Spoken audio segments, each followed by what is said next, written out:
Assalamualaikum warahmatullahi wabarakatuh. Halo teman-teman, perkenalkan namaku Dewi Rahayu dari Universitas Muhammadiyah Surabaya. Kali ini aku akan menjelaskan terkait penerapan sanksi pelaku perdagangan orang dalam konteks migrasi ketenagakerjaan yang terjadi di Indonesia dengan Malaysia. Nah, sebelum memasuki pembahasan lebih lanjut, aku akan jelasin sedikit nih terkait kejahatan transnasional. Nah, apa sih kejahatan transnasional itu? Kejahatan transnasional ialah suatu kejahatan yang melanggar kepentingan masyarakat internasional, tetapi proses hukumannya diserahkan kepada jurisdiksi negara yang berkepentingan. Terus, latar belakang. Perdagangan orang atau human trafficking merupakan tindakan yang bertentangan dengan harkat dan martabat manusia serta melanggar hak asasi manusia atau HAM. Korban paling banyak dari tindak pidana perdagangan orang atau TPPO terjadi pada kelompok rentan, yaitu perempuan dan anak-anak. Selanjutnya, apa sih yang menjadi penyebab terjadinya TPPO? Nah, di Indonesia sendiri itu merupakan salah satu negara dengan populasi penduduk yang sangat padat. Secara kuantitatif masih banyak penduduk miskin yang sulit mencari pekerjaan. Hal inilah yang dijadikan kesempatan bagi para pelaku TPPO untuk melancarkan aksinya dengan memberi embel-embel pekerjaan dan gaji yang lumayan banyak. Selain itu, yang menjadi faktor Indonesia menjadi tujuan perdagangan orang ialah karena Indonesia merupakan salah satu negara pariwisata yang diminati kalangan mancanegara.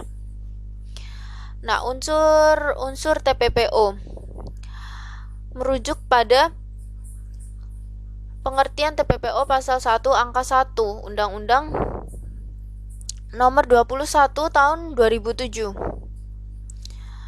yang berbunyi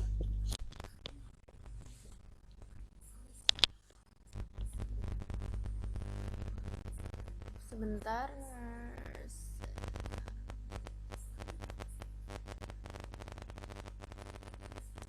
Nah, unsur-unsur TPPO merujuk pada pengertian TPPO pasal 1 angka 1 Undang-Undang Nomor 21 tahun 2007 yang berbunyi perdagangan orang adalah tindakan perekrutan, pengangkutan, penampungan, pengiriman, pemindahan atau penerimaan seseorang dengan ancaman kekerasan, penggunaan kekerasan, penculikan, penyekapan dan pemalsuan, penipuan, penyalahgunaan kekuasaan atau posisi rentan, penjaratan utang atau memberi bayaran atau manfaat sehingga memperoleh persetujuan dari orang yang memegang kendali atas orang lain, baik yang dilakukan di dalam negara maupun antar negara untuk tujuan eksploitasi atau mengakibatkan orang tereksploitasi.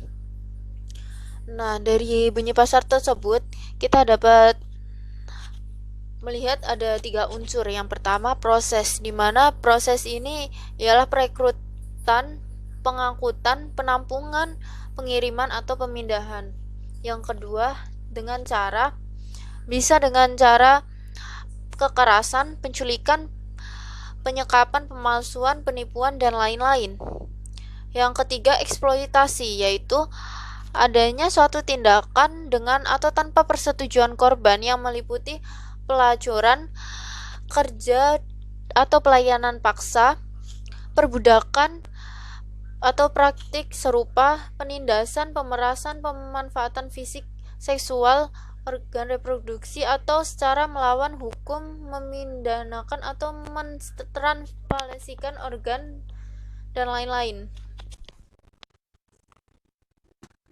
Data kasus TPPO di tahun 2016 sampai Juni 2019 tercatat kasus TPPO berjumlah 4.906. Pada Januari 2019 sampai Juni 2020 tercatat ada 155 kasus. Di tahun Januari 2019 sampai Juni 2020 tercatat sejumlah 195 kasus yang melibatkan perempuan dan anak. Namun perlu diketahui ya teman-teman, data kasus TPPO ini sebenarnya itu seperti gunung es, di mana data yang muncul itu sedikit dibandingkan jumlah aslinya. Jadi masih banyak kasus TPPO ini yang belum terekspos. Nah, mekanisme penerapan TPPO berdasarkan hukum internasional. Yang pertama, tahun 1921 ada International Convention for the Suppression of White Slave Traffic, yang artinya konvensi internasional untuk menghapus perdagangan budak kulit putih. Terus yang kedua ada International Convention for Suppression of Traffic in Women and Children, yaitu konvensi internasional untuk menghapus perdagangan perempuan dan anak. Ya, yang ketiga ada di tahun 1933, yaitu International Convention for the Suppression of Traffic in Women of Full Age. Artinya konvensi internasional untuk menghapus perdagangan perempuan dewasa. Terus di tahun 1979 ada Convention of the Elimination of All Form of Discrimination Against Women, yaitu konvensi penghapusan segala bentuk diskriminasi terhadap perempuan.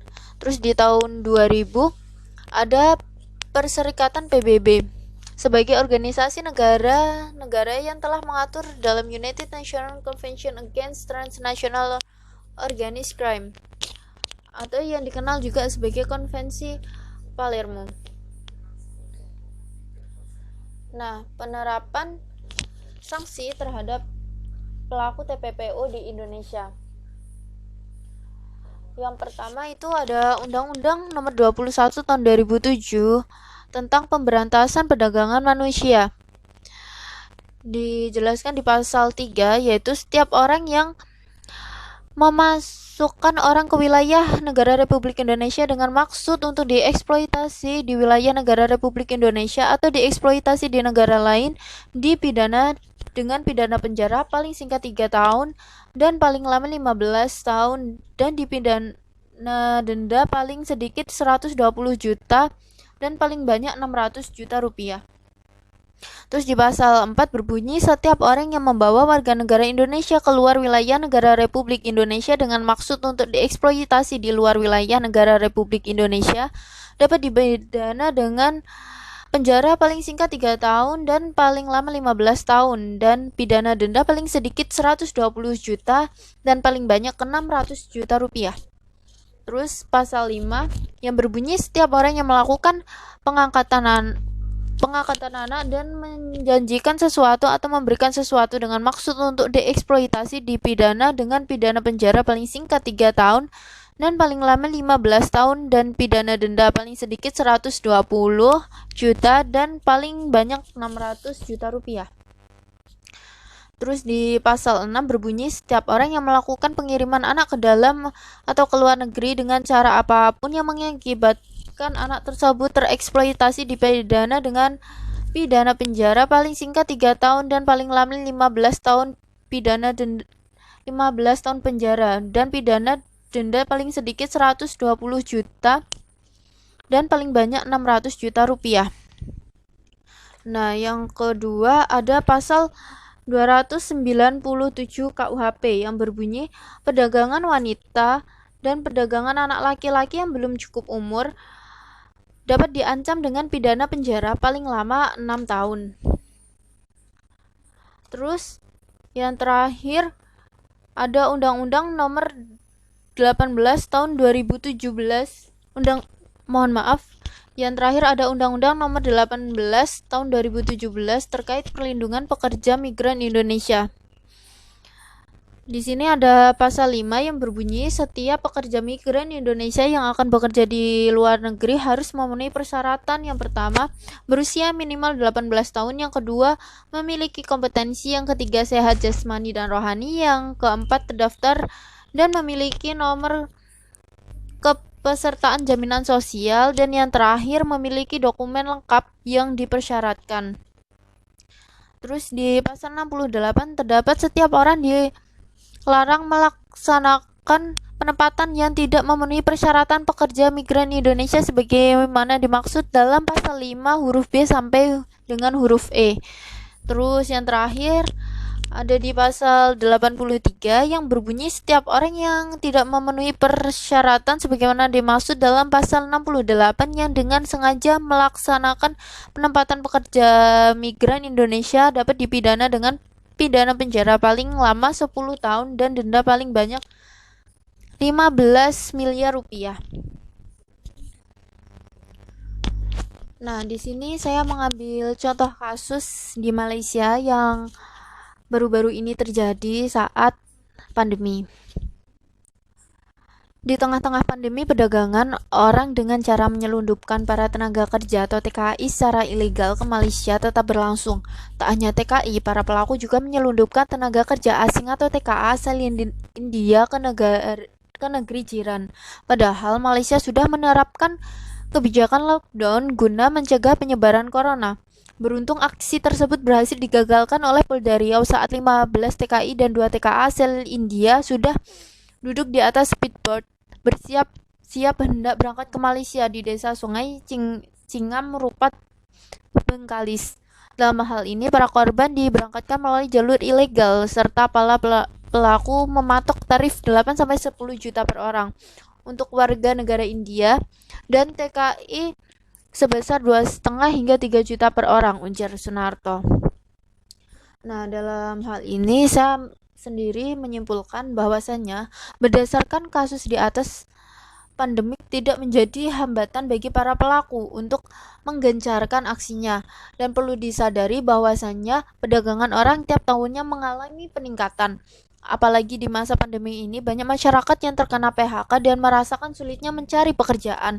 Hal ini malah menjadikan kesempatan emas bagi para pelaku untuk mencari mangsa dengan menjanjikan penghasilan yang cukup besar.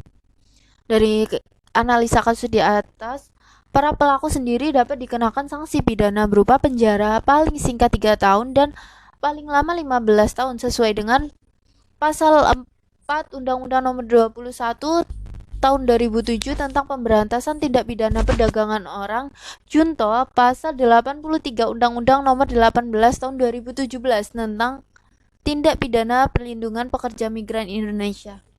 Mohon maaf, di slide terakhir ada sedikit kesalahan. Sekian yang dapat saya sampaikan.